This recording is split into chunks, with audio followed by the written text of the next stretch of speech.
Apple ने एक नया अपडेट रिलीज़ किया है iOS 26.6.1। इस अपडेट के बारे में इस वीडियो में बताने वाला हूं कि अपडेट कैसा है और क्या कुछ हमें प्रॉब्लम देखने को मिल रहा है इस अपडेट में। तो जो लोग अपडेट कर लिए हैं वो लोग इस वीडियो को स्किप कर सकते हैं, जो लोग अपडेट नहीं किए हैं वही लोग इस वीडियो को देखें ताकि वो अपने फ़ोन को अपडेट न कर पाएँ। तो सबसे पहले हम लोग बात करते हैं इस अपडेट के बारे में। तो यहाँ पर आप देख सकते हैं iOS 26.6.1 का ये अपडेट है। यहाँ पर मोर डिटेल के ऊपर में क्लिक करके यहाँ पर आप देख सकते हैं तो कुछ भी नया फीचर हमें देखने को नहीं मिलता है। सिर्फ और सिर्फ यहाँ पर सिक्योरिटी को इम्प्रूव किया गया है। पता ना हर महीने हर हफ्ते सिक्योरिटी इम्प्रूव होता है, यहाँ इससे क्या होता है। लेकिन यहाँ पर एक प्रॉब्लम मुझे फेस करना पड़ रहा है, नया फीचर नहीं आया है इस अपडेट में, सिर्फ और सिर्फ यहाँ पर सिक्योरिटी को इम्प्रूव किया गया है। लेकिन एक प्रॉब्लम जो मैं फेस कर रहा हूँ वो ये है कि बहुत सारे एप्लीकेशन यहाँ पर स्टक हो रहा है। कुछ एप्लीकेशन में अगर ज़्यादा आप टाइपिंग कर रहे हैं या फिर ज़्यादा देर तक उस एप्लीकेशन को यूज़ कर रहे हैं तो यहाँ पर स्टक हो रहा है। जैसे कि आज ही मैं YT स्टूडियो ऐप यूज़ कर रहा था, वहाँ पर स्टक हो गया था। सिर्फ और सिर्फ कीबोर्ड यहाँ पर वर्किंग कर रहा था,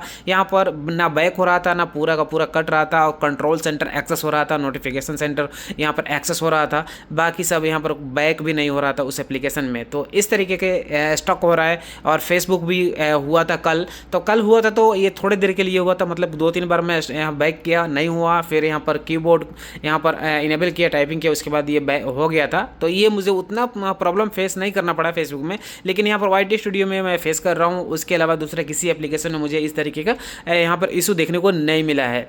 तो अगर आप इस अपडेट को कर लिए हैं तो कोई बात नहीं, उसको यूज़ कीजिए। हो सकता है कि एक दो दिन यूज़ करने के बाद ये प्रॉब्लम ऑटोमेटिक फिक्स हो जाए, और नहीं हो रहा है तो मुझे कमेंट करके बताइए। और अगर आप इस अपडेट को नहीं किए हैं तो ये जो लास्ट अपडेट था ना iOS 26.6, इसी अपडेट को ऊपर में रहिए, क्योंकि ये अपडेट मुझे काफ़ी पसंद आया और ये काफ़ी स्टेबल, काफ़ी स्मूथ इस पर काम करता है। बैटरी हेल्थ भी इस पर सही रहता है। इसके बैटरी के बारे में बात करें ये अपडेट आने के बाद से, तो मैं बैटरी आपको दिखा देता हूँ, क्योंकि कल से मैं यूज़ कर रहा हूँ। तो यहाँ पर बैटरी का इन्फॉर्मेशन आपको कुछ मिल जाएगा। यहाँ पर बैटरी को मैं क्लिक करता हूँ तो यहाँ पर आप देख सकते हैं कि बैटरी कुछ हमारा कुछ इस तरीके से हमें देखने को मिल रहा है।